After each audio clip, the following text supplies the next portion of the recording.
Welcome back to another episode of the Westward Podcast. I'm your host, Devin Dole, and really glad that you're here today. I have a topic for you today that is not, necessarily a fun one, and it's not necessarily an easy one. And if you've been following me on social media, you probably know already what I'm going to be talking about. But it is, I think, a timely one.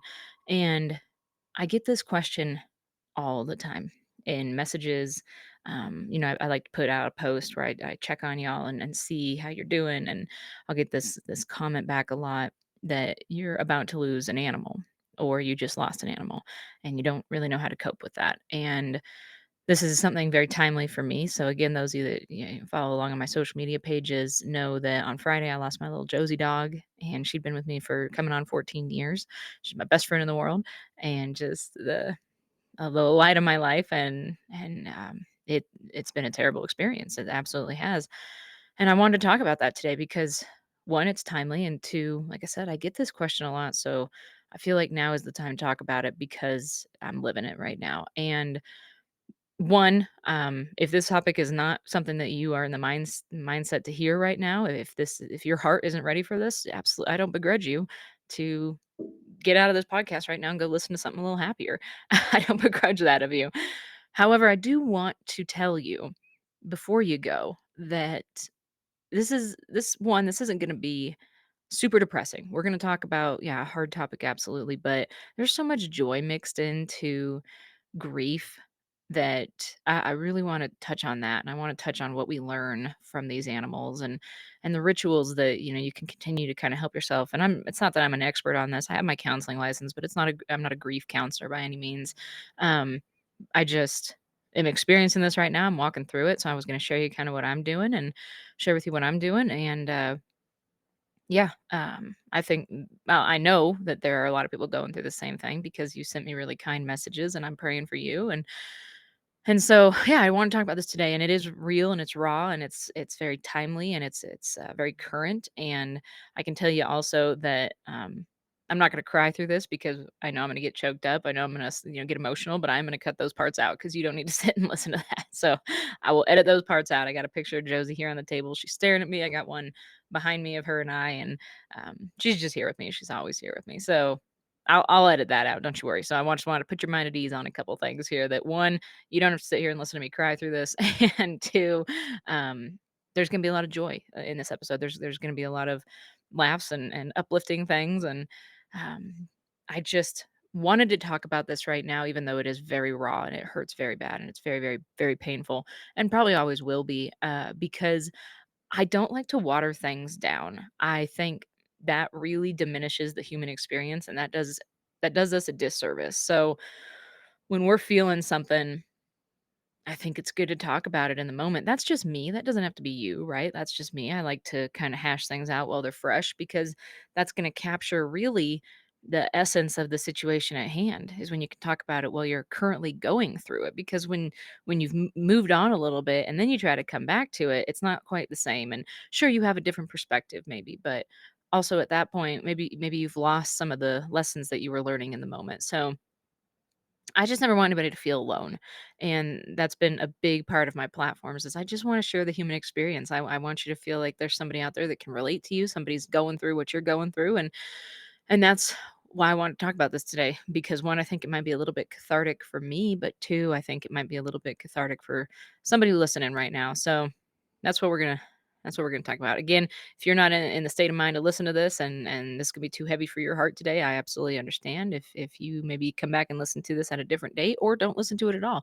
I'm a big proponent of you gotta do what's best for you, and only you know what is best for you, right? So I uh I just wanted to make sure that I mentioned a few things before we get going here. So, as always, thank you for being here. So glad that you're here. Obviously, this is a solo episode. I have some more solo episodes coming. Um, Plenty of wonderful guests that I want to talk to that I have, in the wings. I also enjoy doing the solo episodes, and I would actually love your feedback on that very, very much. I think I could drop a poll in this episode if you'd like more guests, more solo episodes. If I can't do that, then maybe you could shoot me an email to the Westward Podcast at gmail.com or any one of my social media platforms, Devin Out West or the Westward Podcast, and just let me know. Let me know if you enjoy the solo episodes more, if you enjoy the guests more, and if you really love the guests, send me a name of somebody you'd love to hear from, and I'll see if I can reach out to them. So as far as today, uh, like I said, I get asked this a lot about losing an animal, and I will be honest with you, this is the first time I've lost a dog, um, like Josey. I had never been this close to a dog before, and so this is a first for me. But I unfortunately I've lost good handful of horses, and I think if you stay in the game long enough, you're just going to experience that, especially with horses. They live a very, very long time, but there's also a lot of things I feel like that can happen to a horse that can cut short their lifespan. Colic is one of them. We all know the fear of colic and how quickly that can happen and how quickly that can go downhill. And so I have walked through this quite a bit with horses. And now I've walked through it with my dog. And just a quick background on her, if you don't mind if I share.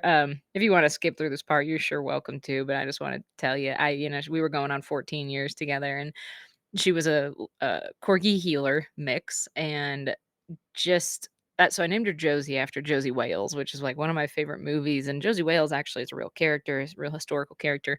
Maybe I'll tell his story later, but I just love that movie with Clint Eastwood. And so before I even got her, like, before I'd even picked her up, I had her name, Josie Wales. She was giving me my little outlaw dog. She ended up being more of a um, law and order kind of dog. She was we called her the sheriff because there was no messing around on her watch. She horses, cattle, sheep, other dogs, chickens.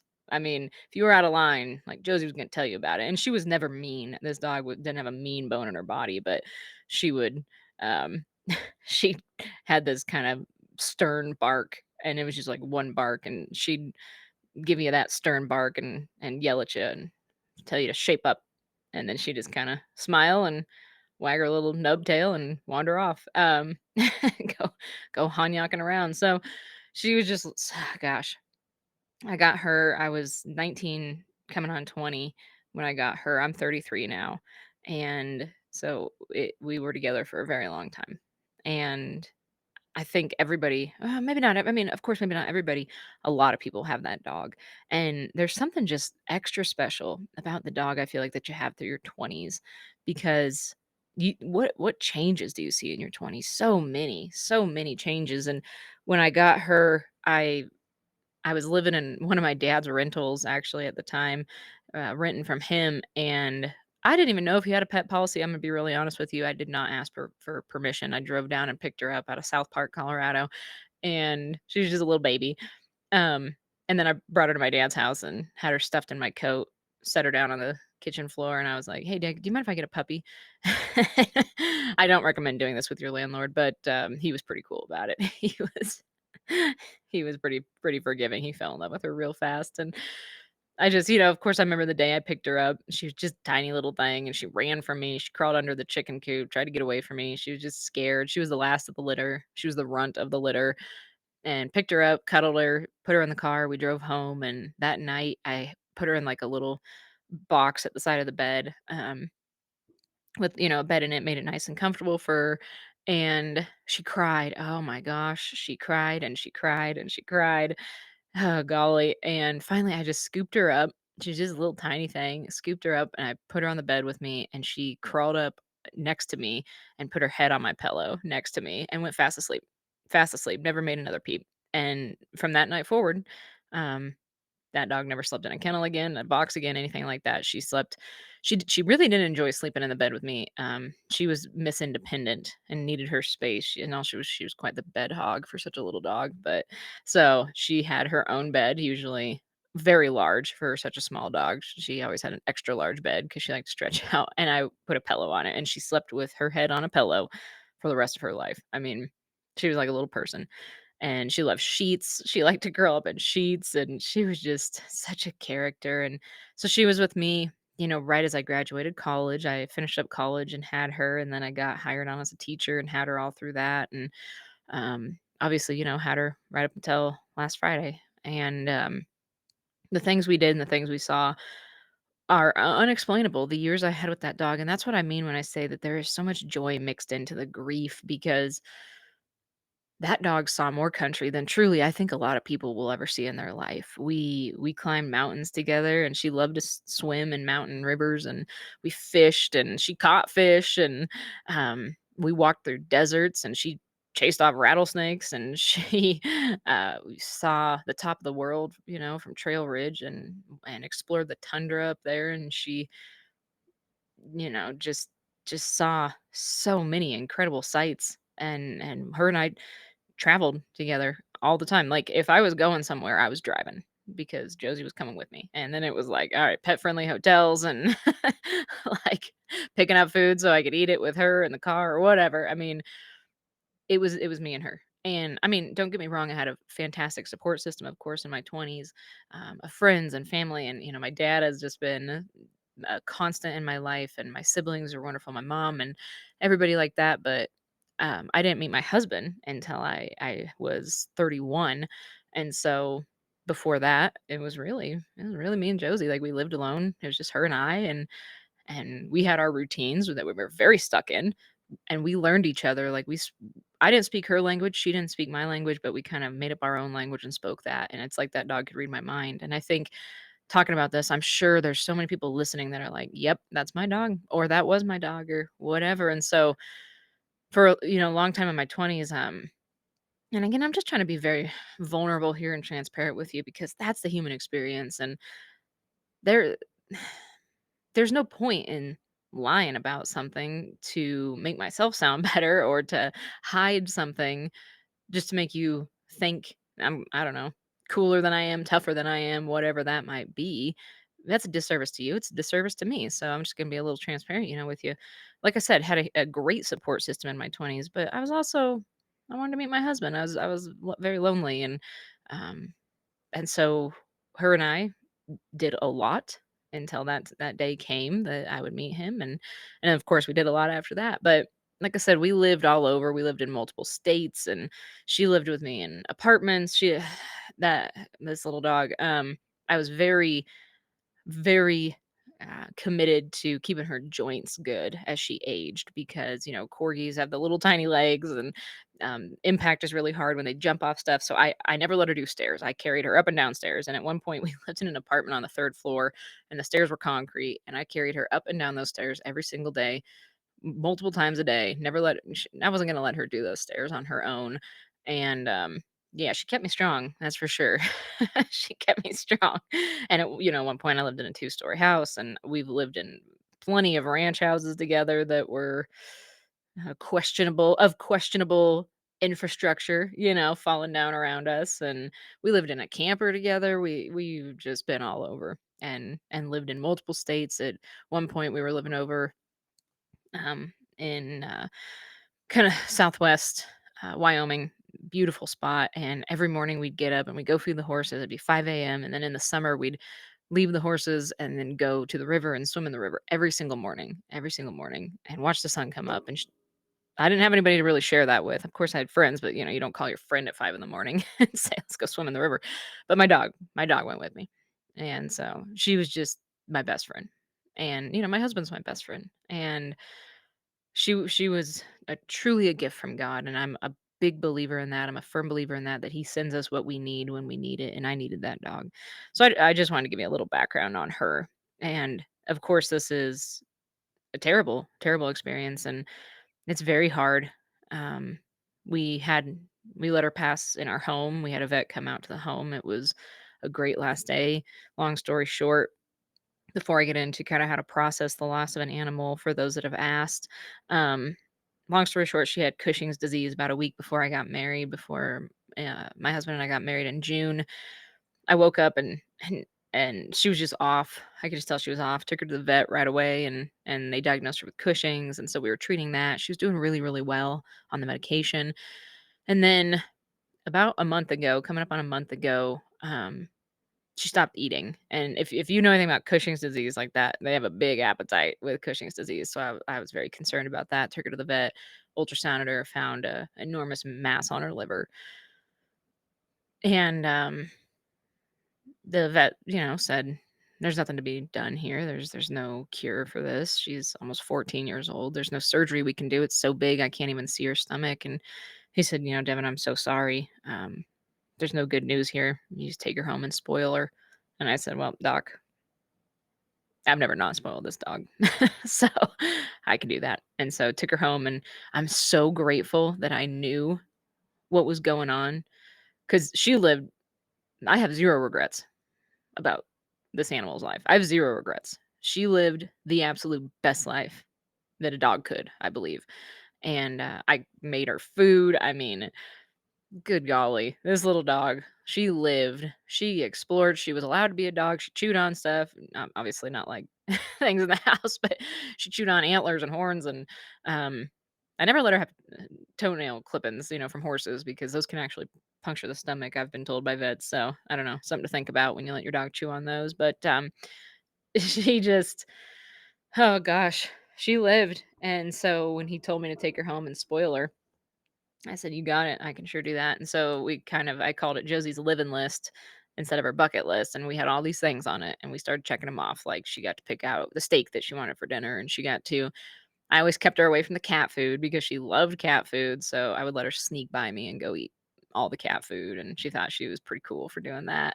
And, going on drives. And I had posted recently, my wonderful, wonderful husband had planned this day. I really wanted to get her back up into a mountain stream because she loved him so much. And he'd planned this whole outing to take Josie and our other dog Lila up to the forest and let her dip her toes in the little creek again, and she did, and that was just what a wonderful time. And I've talked about this very, very briefly on my social media, but we actually just got some land, and, huge blessing. I'll tell you more about it later because that's gonna be a big journey, and I'm gonna be talking about that because now we have to build everything on it, but we just got some land up here where we're gonna build our future, and I just wanted her to see it so bad, and I wasn't sure if there was gonna be time, and then we ended up closing in time, and she got to go out and see that and run around, and how cool.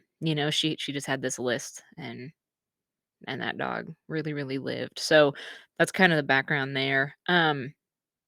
As far as how to cope through this, one, like I said, I've been through this a lot with horses, and I get a lot of messages about horses passing and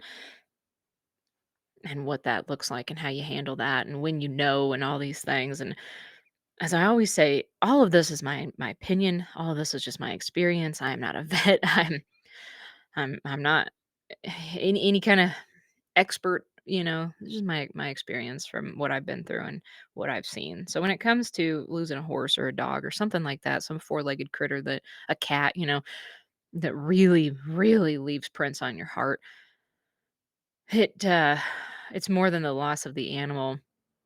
It's the loss of routine, I've discovered when I've lost horses and now, of course, losing Joe's. It's the loss of routine, and that's really, really difficult. I hear this, from folks all the time who they lose a horse and maybe it's their only horse and they go out and now they don't know what to do themselves. They would go out and feed and now they don't have to go out and feed and they're just not sure what to do at that time. Or they would go out and fill the water and now they're just not sure what to do at that time. And what I've been told by vets and some of the folks I've talked to recently about this that are kind of experts on this topic is it's okay to continue those rituals. I think that's good, and I'm still doing that with Josie. So for the last, I don't know, decade or more, every day since I've woken up, every single day, I can remember I've said two things in the morning. I open my eyes, and the very first thing I say is "Thank you, God, for another day," and the second thing I say is "Morning, bug," and greet Josie. And so I'm still doing that. I still say that because I think there's still pieces of her left here, right? She's still here, and so I think it's okay to keep routine. I know some folks probably think this sounds crazy, but to continue talking to your animal, like if you'd go to the barn and you would talk to your horse, do that still. That's okay.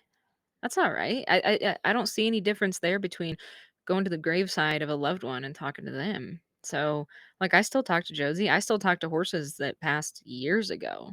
And, when I go back to my dad's where they lived, like, I feel them there. I see them there standing in their stalls and the corrals. And I think there's absolutely nothing wrong with continuing those rituals. Talk to them and talk about them. I think there's that too, is as a society, maybe we get so worried about um, burdening other people that we don't talk about things. And it's really easy when somebody says, "How are you doing?" to say, "Oh, okay. How about you?" Whether you're not okay or, you know, or not, whether you're okay or not. And again, I think that's a disservice. I'm not saying you got to trauma dump on the gal at the grocery store who's like checking your groceries out. I'm not saying that. But your loved ones, the people that genuinely, they care about you. They want to know when they say, "How are you doing?" They want to know. It's okay. It's okay to say, "Well, I'm really struggling about this." And it's okay to talk about those critters. Like if you just lost your horse, your heart horse, you don't have to put him in a box and keep him only in your mind for you to remember. Tell people about him, right? Oh my gosh, my horse used to do this. Yeah, oh, it cracked me up. He was such a character. And I mean, it's good. It's good to talk about him. It's good to talk to him. I really believe that. Like I think it's good to just keep them alive, like in your heart and in your mind. Um I'm kind of a uh, I don't know, I don't want to say like a stickler for this kind of stuff, but I'm a very visual person in that, like, I have horses who have passed, and I can think of a very clear example of this. We had a horse pass, a beloved family horse, down at my dad's place, and her halter still hangs on the wall down there. And that horse passed probably 15, 16, 17 years ago. Um, Her halter just still hangs there on the hook where it always did, and that is where it will remain because uh, why not? It's like a marker, it's a memorial, it's like she has a grave site and all these things, but I'm not gonna we're not gonna pack that halter up into a box and shove it into a shed and forget about it because we think, well, it's time to move on or something like that. And again, you do what works for you. If that is what you need to do to heal, then do that. But for us, it was like, nah, lady's halter is gonna hang on the nail down there, and we look at it and we still talk to her. So I think it's okay. Like Josie's bed has not moved, her food bowl has not moved. It probably won't for a while. And when it does, it's gonna go somewhere where I can still see it and where I can still talk to her. I got a picture of her. Her toys are still out. Like I still see her in the corners of the house, in the corners of the room. I see her in the back seat of my pickup, and I don't want to change things right now because I can still see her there. And it's not that those things aren't ever going to get moved or cleaned up or whatever. But you do what is best for you. If you need to keep your horse's halter hanging on the hook down there in the barn where it's always been for the next 20 years, you do that. You do that. And if you need to put it in your room, if you need to turn it into some kind of keepsake, if you need to put it on the next horse that you buy because you feel like it's time, you do that. You do what works best for you. So I like to fix things. I've always called myself a fixer and a doer, and I just like to get things done, and I like to fix them, and I like to be a problem solver and all these things. And grief, what I've learned over the years with losing horses and losing family members and now losing Bug is like grief isn't something to fix. Grief is not something that you need to fix. Grief is not something that you need to find a solution for. Grief is just something that you carry. And over time, as you carry it, it will shift. And maybe it's not as heavy as it was before. Or maybe you've just grown stronger and you can carry it easier now. Maybe it's not as sharp as it was before when you were carrying it when it first happened. Maybe it's a little bit softer. But I think it is just something that you carry. It's not something that you fix because there is no fix. There's no fix for grief. You could do all these things. You can have rituals, you could talk to them, you could, keep their halter, their collar, whatever, but it's not gonna fix it. You just carry it with you. And I heard a really great analogy. I like analogies a lot, and I heard a really great analogy for grief the other day, that it's like a ball in a box, and inside the box is a pain button. And every time that ball bounces around in that box, at some point it's going to hit that pain button and it's going to suck, right? And at the beginning, like when this is fresh, like for me, this is very fresh right now. The ball is so big that it fills the box. And It's just continually pressing on that button. There's no room for that ball to go anywhere. There's no room for it to get away from the button, and you feel it constantly. And over time, the ball is gonna shrink a little bit, and it's not gonna be constantly pressing on that pain button. Um, but it's grief is not something that, like, you can really predict.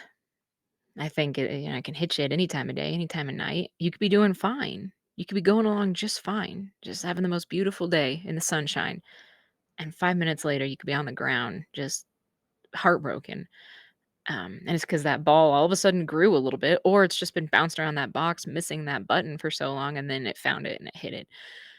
And so just knowing that you're carrying this box with you, you're carrying this box that has the ability to trigger that pain button, knowing that that can happen, will happen, and knowing you won't be able to really predict when, I think can be a little bit of a good mindset tool, because at least you know when that happens, when it hits, you know what's going on. You're like, okay, well, the ball found the button, and here we are. But I just really don't think that grief is something that we should try to fix. Again, that's my opinion. That's my perspective. I'm not trying to fix the pain I feel about losing Joe's. Like, there is no fix to it. I'm just working through it. And like I said, I've got some things that work for me. I like my rituals, I like my routines. Um, I like to talk to her, and I'm a firm believer, and I know there's some, maybe some theologians who would argue with me on this, and I don't really want to argue with anybody on this. This is just my belief. I'm a firm believer I will see her again, and that there's a herd of horses up there also that, God willing, um, I'll see again too. And it's just that's my personal belief, and I think bringing in your personal beliefs or your faith can help too. I really do believe that, though.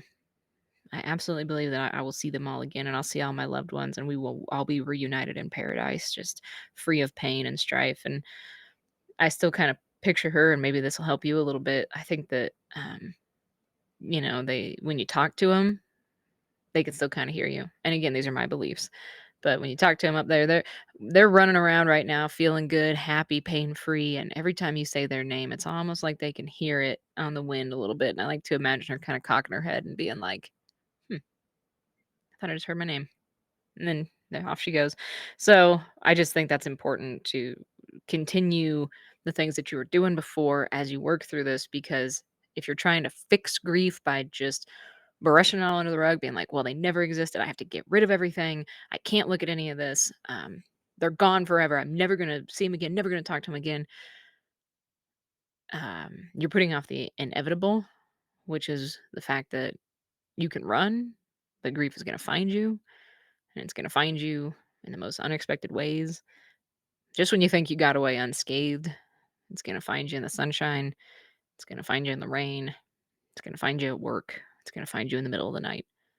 You can't run from it, and you can't fix it. And we shouldn't try, I think. I think we just learn to carry it, because it does get lighter. And I don't think it ever goes away. With every loss, every horse that you lose, every dog that you lose, every family member that you lose, every friend that you lose, none of that goes away. That all has a, massive impact on your heart, on your soul, but you just continue to carry it then, and you carry them with you. And I know some of this might sound cheesy to people, but this is what has been really helping me. And I think also, like, looking for the lessons and looking for the joy. And that is the most interesting thing I'm finding about this process of losing Josie. Is I was telling my husband this last night, is like the grief is a river right now, and it is rushing. I told you I like analogies, but it's rushing right now. Like, the river is at an all-time high. It is flowing fast. Don't jump in. The water is not fine. and it's scary, like, right? It's rushing, and it's out of control, and it's like, whoa, this is, the water is high, but the joy of the years that we got to spend together, the joy of our life together, the joy of knowing how much she loved me, how much I loved her. And this goes for not just Josie, but every horse I've owned that I've had to lose. The joy is the banks to this river, and it's containing it. So the grief is the water, and it is high and it's fast right now. But the joy are the banks, and the banks are high, and the river might lap over the banks, right? Like, it might overflow a little bit, but it's not gonna flood because the banks are so high. Because there was so much joy. There was so much joy. So if you're experiencing this, if you just lost a horse, look back at the photos, look back at the videos, and you can smile through the tears, like, you can cry and laugh at the same time, right? And you don't feel guilty about feeling joy too, because the joy that I feel for the life that we had together, the last 14 years that we had together is un unexplainable. It really is. I mean, unconditional love, patience, loyalty, all these things that I learned from her that she showed me. I'm gonna cry for the loss of her, but I am gonna be joyful for the time we had and the lessons I learned from her. And I think that, gosh, the lessons I've learned from horses, are the same kind of thing. And I could sit here and talk to you for hours. I don't want to go on too long here. I could tell you about every horse I've ever owned that I've lost that changed my life. But it's okay to be joyful. It's okay to let the waters of grief flow and rush and let the rapids turn white because of the power behind them, but it's okay to have the banks of the river so high because the joy was that deep too. Because loss doesn't ever wait for the right time. There's never going to be a right time. Um, it just happens. It just happens. But so does the love and the joy and the lessons and the bonds. Those just happen too. So I know it changes you. It definitely changes you. But with every loss that you suffer of an animal or a human, um, that changes your heart. It hurts. It hurts, right? But every time that you get a new hole in your heart, I think it's stretching it a little bit and it makes your heart even bigger. There's a hole there. There's a loss there. But you just every time I feel like you can find more joy. And I want you to know too, like I'm still figuring this out. Like I said, I've never lost a dog like this where it's just absolutely destroyed me. But I've lost a lot of horses over the years, from our first horses who taught me how to ride to horses again that I had in my 20s. And um, I think you could definitely have more than one heart horse or more than one heart dog. Like Josie was, she was a piece of me. And it does feel a little bit like a piece of me is lost, but I know that it's not lost. I know that it's just so painful right now that I don't wanna look at it. It's still there because she's still there. She's still with me. All the lessons I learned, all the memories we have, they're still here with me. And the horses too, like, I think one of the biggest things that makes the loss of a horse or a dog that you spend all your time with, or a cat or whatever that might be, makes it so hard is because it kind of messes with the rhythm of your day. Like, like I said, you go down to feed and they're not there. You go down to water and they're not there. You go down to ride and they're not there.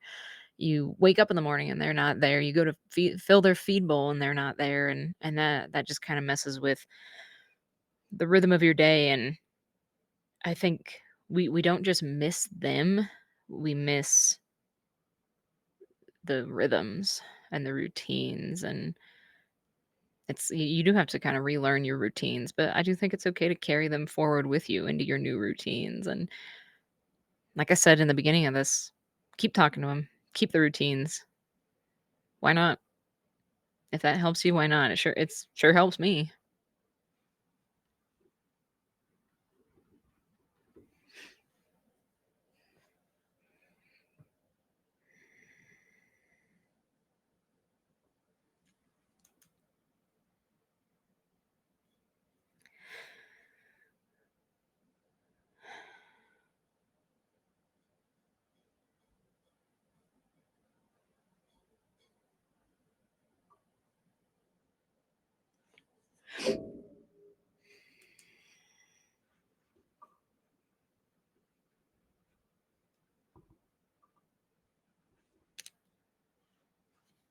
And I get asked a lot how to know when it's time.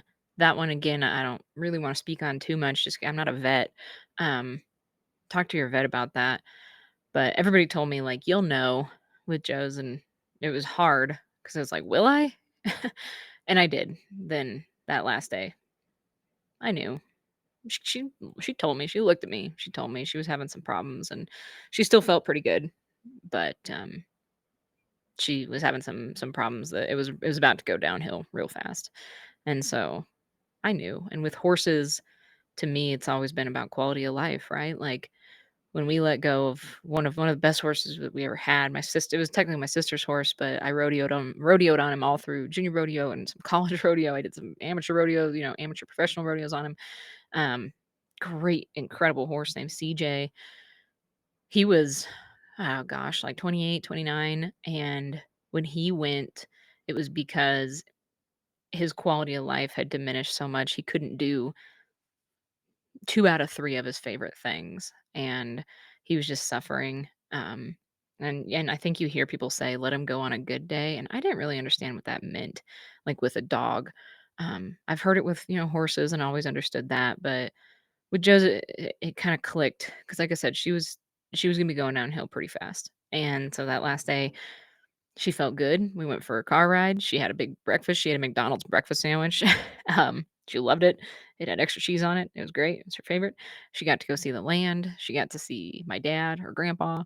Um, we went for a walk, and the sun was shining, and it was beautiful. And she wasn't scared. And she might have been a little uncomfortable, but she could walk. She could move. Um, she wasn't feeling the terror of not being able to get up. And that, to me, that's what that meant. Let her go on a good day, because the next day probably wasn't gonna be a good day, and I didn't wanna wait for that. And I've had that with horses, where you can look at your horse, you know them, right? Maybe they're just aging, maybe the arthritis is getting so bad that they can't walk very well. Maybe you're going into winter, and you just know it's gonna be a tough winter, and you don't want them to experience that, because they're probably not gonna, maybe they're not gonna make it through the winter, and you don't want them to slip and fall and then end up down and scared. And again, I'm just telling you what I've been told, by vets, that to let them go on a good day just means they feel good enough to enjoy it. You know that the downhill progression is coming, if not there, but they're having a good day, and you want them to be forever having a good day. So again, I can't really tell you. I can't tell you when to know that it's time, and I can't tell you how to fix your grief. And I'm still navigating this. It's still very, very fresh.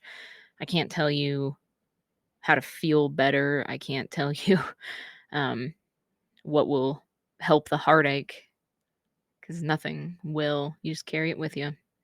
But I can tell you to find joy, to use your joy as the banks to the rushing river that is grief. I can tell you that.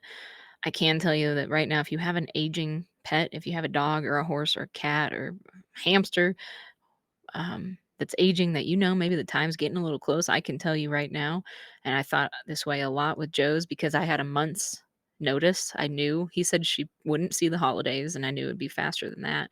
I can tell you that you will not regret staying in the moment with them, and this can go for your loved ones too. You will not regret staying in the moment with them. You will not regret doing the things that you've been putting off with them. You will not regret taking the 5 extra minutes to sit in the barn on a bale of hay and listen to your horse eat his grain, and not be on your phone, and not be distracted, and just be. You won't regret that. I learned that this last month. I really did. Knowing that this day was coming, knowing that we had a finite amount of time, I really, really learned how to be present. And I can tell you that whoever is sitting there, your animal, your loved one, um, over the top of your phone, when we get busy scrolling, working, whatever. And I'm just as guilty of this. I'm not trying to chastise you. Like I'm telling myself this, as always. I'm preaching to myself. I can tell you that you won't regret that. You won't regret being present. You won't regret putting the phone down and going for the walk. You won't regret picking the phone up and calling that person. You won't regret taking the photo and the video. Let me stress that for a second. I have had people make fun of me for how many photos I take. I was going through all my photos at Josey. There's thousands, literally. And I've had people kinda make fun of me for that, and I know some people will be like, "Live in the moment, don't take the photo." I say take the photo, take the photo. It takes 2 seconds to take the photo, then put the phone away and live in the moment. Take the photo. You're not gonna regret having the photo. You're not gonna regret having the video, and I'm a huge fan of live photos because it's like a little mini video, you can hear voices in the background. I am so grateful that I took a photo of Josey every time I looked at her and she looked peaceful or happy or silly or goofy or whatever, and I had the inclination of like, "Oh, I wanna take a photo of that." I took the photo, and I'm very grateful. My camera roll is filled with photos of horses and dogs and paw prints and, videos of horses running and videos from the back of a horse because there's gonna come a day where I won't get that view again from the back of Wilson. That's just how life goes, and I wanna be able to look back on the videos and remember that and live in that moment again, so huge proponent of that as you're working through this or as you're maybe staring down the barrel of, having to work through this terrible, terrible thing. Take the photos, and don't be scared to hand your phone to somebody and say, "Can you snap a photo of us?" Because you want a photo with you and this animal. You want a photo with you and this person. You want those memories. You don't always wanna be behind the camera, so, don't be shy. I'm serious. Life gets so much better when you just stop being a little bit when you stop playing a little too small. You want those memories, and the minute discomfort that might come from handing somebody your phone and being like, "Will you take a photo of me and my dog?" What you will forget when you look back on that photo 15 years later and you're like, "Ah, I'm so glad I have this picture. I'm so glad I have this picture of us." Take the photo, take the video, leave the halter hanging where it will, leave their food bowl on the ground for right now if you need. Carry around a picture of them. Pick up their toys and hold them. Uh, stand in their stall and just close your eyes and feel their presence still. Hold their bridle in your hands. Look at the photos, look at the videos, talk to them, write to them, write them a letter of thanks, of gratitude, of joy. Talk about them. Tell people about them. Tell me about them. Send me an email. I'm serious.